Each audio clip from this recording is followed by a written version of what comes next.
नमस्कार, मी मंजिरी निवास चौगले. संचार टाइम्स न्यूजमध्ये आपले स्वागत आहे. हुपरी येथे युवा सेनातर्फे वाल्मिक कराडच्या पुतळ्याला जोडे मारो आंदोलन, प्रतिकात्मक फाशी.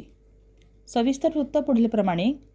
बीड जिल्ह्यातील मस्साजोग सरपंच संतोष देशमुख यांच्या हत्येस कारणीभूत सर्व आरोपींना भर चौकात फाशीची शिक्षा द्यावी, तसेच सदरचा खटला फास्ट ट्रॅक कोर्टात चालून दोषींना तात्काळ शिक्षा केली जावी, अशी मागणी युवा सेना राज्य कार्यकारिणी सदस्य शिवाजीराव जाधव यांनी शिवसेना हातकणंगले तालुका व हुपरी शहर युवा सेना हुपरी शहर यांच्या वतीने हातकणंगले तालुक्यातील हुपरी येथे नेताजी सुभाषचंद्र बोस यांच्या पुतळ्याजवळ वाल्मिकी कराडच्या पुतळ्याला जोडे मारत युवा सेनेतर्फे प्रतिकात्मक फाशी देण्यात आली. यावेळी ते बोलत होते. तसेच शिवसेना तालुका प्रमुख अजित सुतार म्हणाले की गुंडांचा म्होरक्या व मुख्य सूत्रधार वाल्मिक कराड यांची भ्रष्टाचारातून मिळवलेली संपत्ती सरकारने जप्त करावी, अशी मागणी करण्यात आली.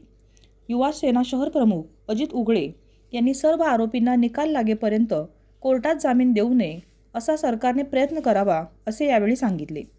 यावेळी उपजिल्हा प्रमुख विजयकुमार स्वामी, शहर प्रमुख नितीन गायकवाड, माजी शहर प्रमुख राजेंद्र पाटील, अरुण गायकवाड, सूरज खाडे, किरण भिवटे, संदीप सिंदुर्ले, संदीप आपटे, महेश माळी, शरद पाटील, अमरसिंह माने, प्रथमेश कलगुटके, बजरंग पाटील, सुजित देसाई, श्रावण मयेकर, प्रकाश जाधव, सतीश हुपरे, विठ्ठल रामन्ना, प्रमोद वाघमोडे, हरिभाऊ पेटकर तसेच पदाधिकारी तसेच मोठ्या संख्येने शिवसैनिक उपस्थित होते.